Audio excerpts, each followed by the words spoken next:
Now we're starting a brand new week, the week of Yesod. So we have 2 weeks left in Sfirat Omer. We're almost done, and today we're going to be counting. We already counted at night Chesed of Yesod, which is means that yesterday was the 35th day of the Omer, and we're going into a completely different territory this week in Yesod. Last week we were talking about Hod, or admitting, thanking, and so forth. And this week we're going to talk a lot about weddings. Now, weddings is not between also a man and a woman. I mean, that's how it should be. But Brit Nisuim, it means when two people are coming into some type of a relationship, a covenant. But we are going to talk also a lot about weddings. Weddings are important. Weddings and marriage. The midah, the attribute of perfection in marriage is the love that we have in our soul. We have a midah in our soul of chesed, of love, and when does it come to perfection is when two souls get together in a marriage. If you're looking at the major thing in this world, it's all about finding my other half, and then now I'm with her for the rest of my life, and this is when you're looking at it in a general way. Then marriage is a very profound thing. People from when they're young, they're already, who am I going to marry? When am I going to get married? My 7-year-old, she's like, what am I going to wear for my wedding? Well, it's going to be in 10 years, 15 years. I don't know what you're going to wear. So, but nevertheless, the midah in the soul that is called the ahava of chesed, it's when is it in perfection is when there's a marriage, and there's a connection. Now, usually, this is in a normal situation, people will get married out of love. In some situations, people get married because of money, or they want a green card, or whatever it is. I'm talking about a normal situation. Marriage will come from love.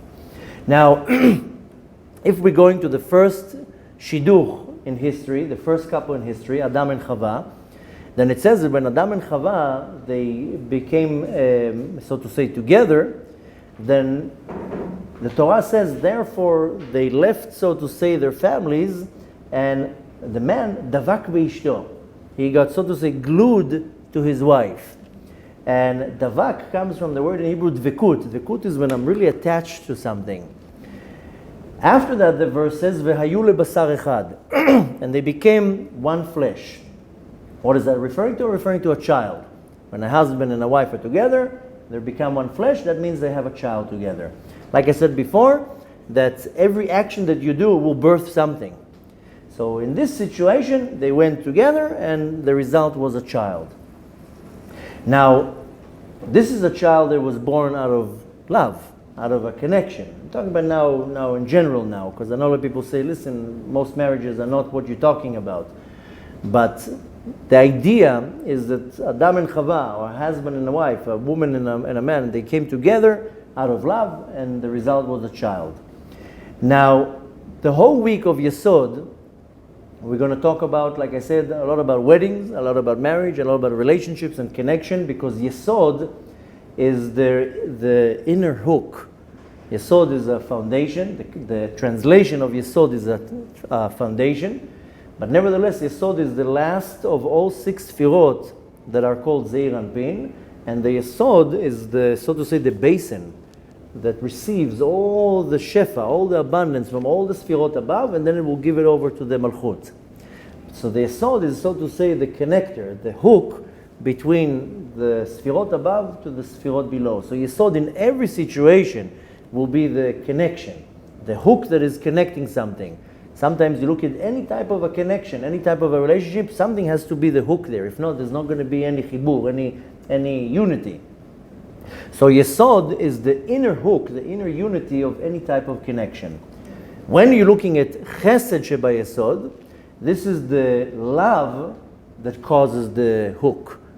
And love, when it's the right way, this is called the real love. And the real love is what we're going to hook two people together.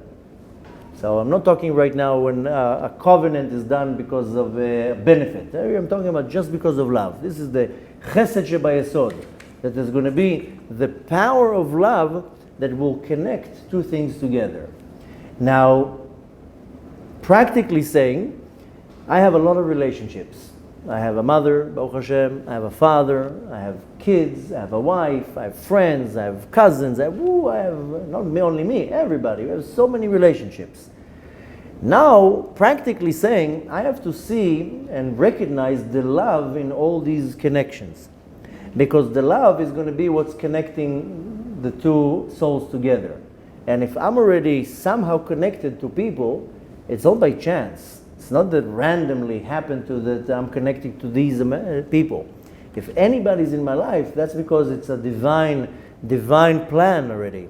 So must be that there's a connection between every person in my life. Now I have to recognize the true love in that connection. This is the real essence of Chesed of Yesod. The Yesod is going to be the fact that I have a connection with a bunch of people, and that will be what's connecting me. Sometimes you can have a relationship with your parent or a child, and the relationship is a horrible relationship. But nevertheless, that's still the parent, or still the child, or whatever connection it is, but there's this one thing that's connecting.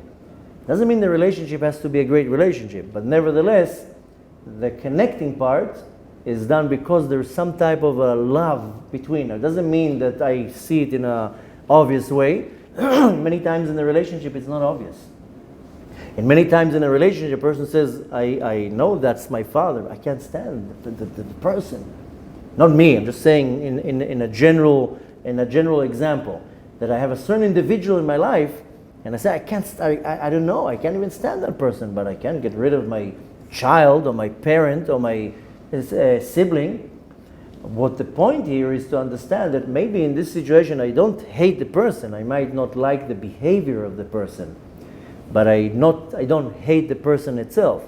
Here it comes to taking it to the next level and saying, if that person is in my life, I'm not talking about a neighbor, I'm talking about a parent, a child, a spouse, and so forth, then has to be some type of love in that connection. Love is not just what you think of making hearts and all this nonsense.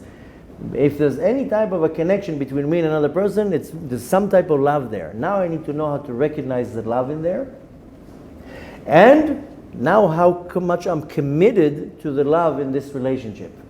And in some cases, and I'm talking right now only in the negative, because when everything is positive, there's no problem. There's no avodah to do here.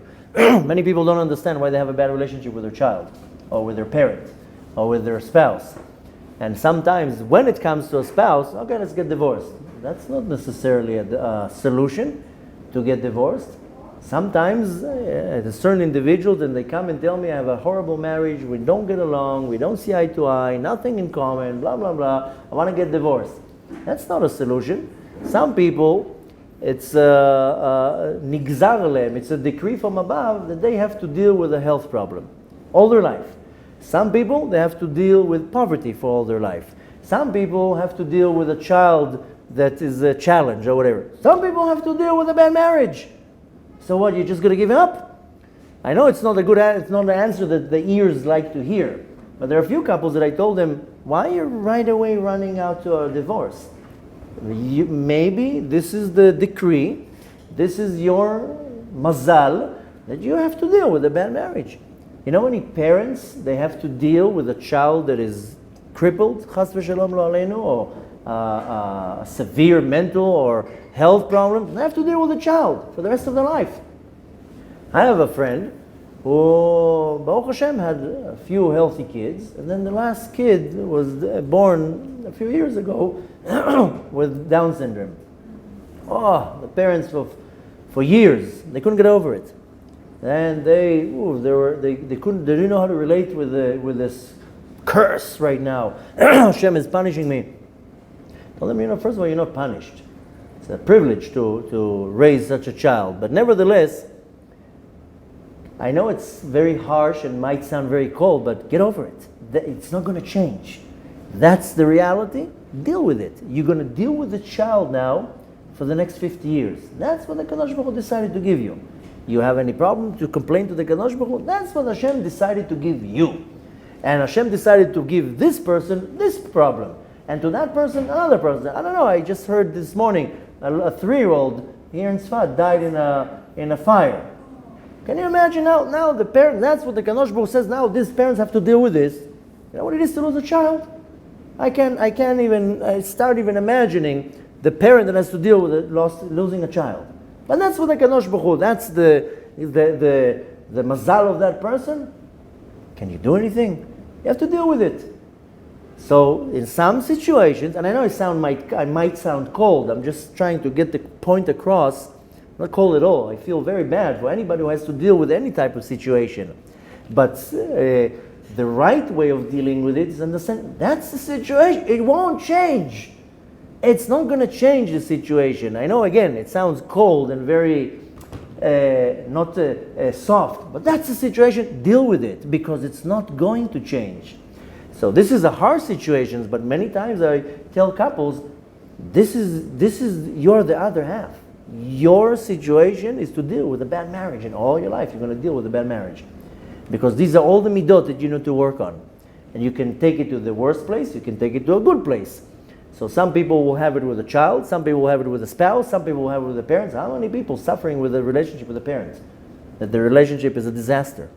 But it's still my parents. Now, a wife or a husband, yes, you can divorce. You can't divorce your father, you can't divorce your child. That's a relationship that is there.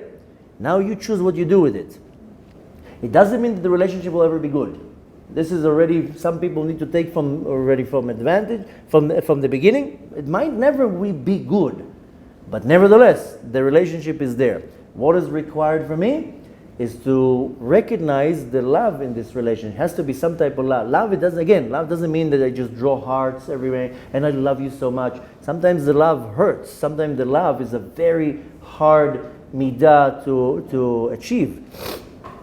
But nevertheless, I still have some type of an obligation to this test of love.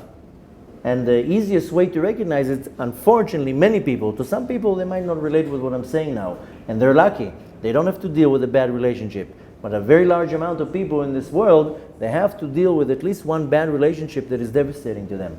And usually it will be either with a parent or with a child or with somebody extremely close to them, and it's almost irreversible. How do you deal with it? Is you have to understand that there's some type of a connection there, and the connection is a certain midah that is called love, and I have some type of a commitment to this love, not necessarily to make the relationship work, because it might never work, but to maintain this midah that is called the Chesed of the Yesod. Is some type of a connection, and could be that a lot of people say, listen, but it's a very abusive situation, and in some cases it's the right way to take a distance. In many situations, especially in relationship between a child and a parent, sometimes it's the healthiest thing. Take a distance. It's not healthy for both of you, but it doesn't mean that the person has to cut the other person off. I came to the conclusion, okay, that person is not healthy in my life, but I don't cut the person. Perfect example is not too long ago, a certain individual that I know, that he lost his mother. Baruch Hashem, at least in this situation, he's not young, he's in his 60s, so the mother, I don't know exactly, probably late 80s.